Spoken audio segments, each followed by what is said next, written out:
O texto do site do Senado, que subiu há pouco tempo, o texto diz o seguinte sobre o nosso tema. Vamos lá. A Comissão de Constituição e Justiça aprovou nesta quarta-feira a proposta de emenda à Constituição que acaba com a reeleição para presidente da República, governador e prefeito e estabelece um mandato de 5 anos para esses cargos, assim como para os parlamentares. A proposta também define eleições unificadas para todos os cargos a partir de 2034. A matéria agora vai para a análise do plenário com pedido de urgência.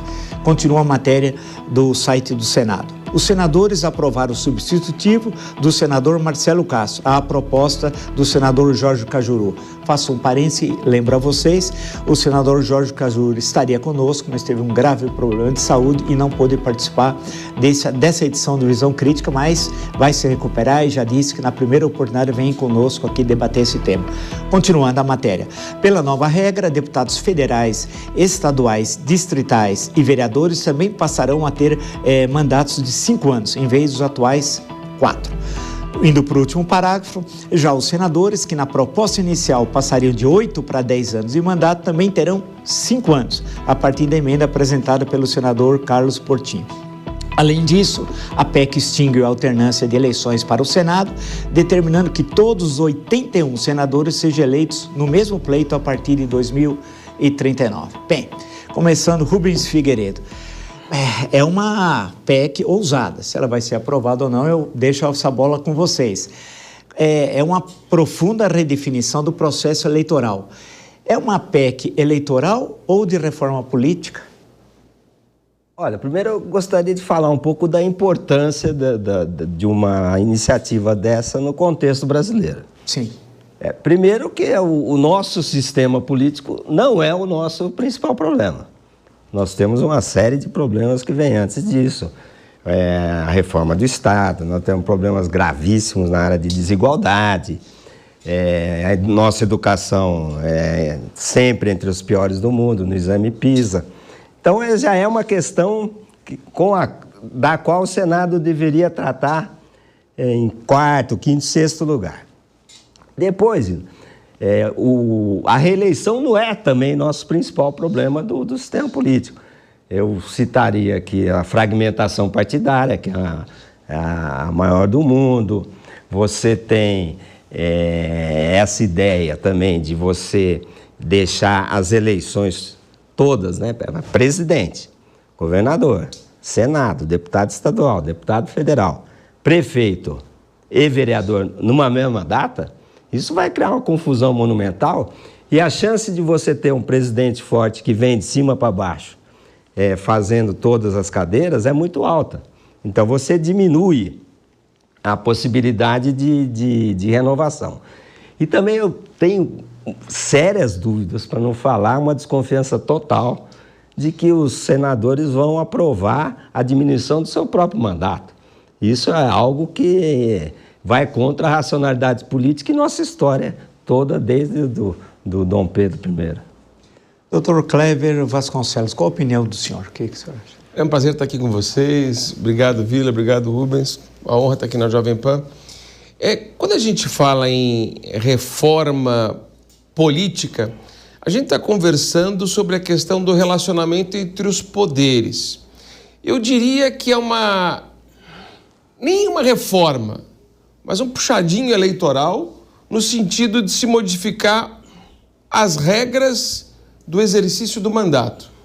Nesse caso, eu gostaria que o Congresso Nacional pudesse ter uma proximidade com a população, no seguinte sentido: por que esses assuntos de tão grande relevância para o Brasil não são discutidos pela própria população?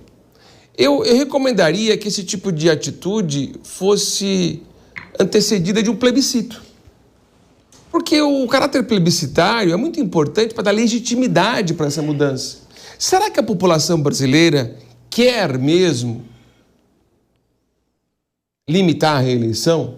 Será que a população brasileira quer mesmo que as eleições sejam feitas na mesma data? Então, me parece que é uma medida ocasional, sem tanta legitimidade. Não estou criticando aqui ou 1/3 dos senadores que subscreveu a proposta de emenda constitucional. Eu só estou dizendo que poderia o povo participar de uma maneira melhor. Agora, se é positiva ou se não é positiva para o cenário político brasileiro, eu acho que aí nós temos dois lados da mesma moeda. Primeiro lado, Vila, vai gerar uma economia? Vai, porque unifica a eleição.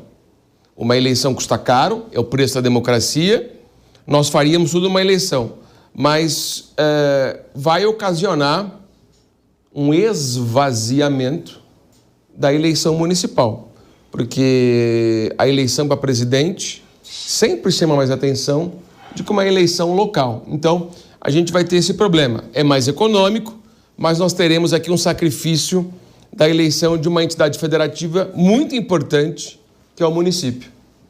Vamos fatiar então essa PEC, vai? Rubens, primeiro vamos discutir reeleição, proibição de reeleição para prefeito, governador e presidente da República. Qual é a tua opinião, Rubens? Eu acho que não é o principal problema. Porque ou você tem a reeleição, ou você tem o titular do cargo tentando fazer seu sucessor. Quer dizer, você não tem. Eu tenho grandes dúvidas se o Lula pudesse ser eleito se o primeiro mandato do Lula fosse o segundo, que ele tinha aquela aprovação enorme. Ele gastaria muito menos do que tentando eleger a Dilma, que era então uma desconhecida. E já que a gente tem o fundo eleitoral, eu não acho que vai diminuir o fundo eleitoral, está aí. Eu acho que a tendência é até aumentar o gasto, porque primeiro que você tem mais cargos e depois você vai ter que aparecer muito mais para chamar a atenção. Isso é uma confusão monumental. E Vila, o que muda de 4 para 5 anos? Vamos combinar. 4 para você fazer um mandato de 4, depois mais 4, você tem mais tempo de amadurecimento das políticas e fazer algo mais concreto. Agora, de 4 para 5, eu vejo isso daí como uma proposta mais demagógica do que outra coisa.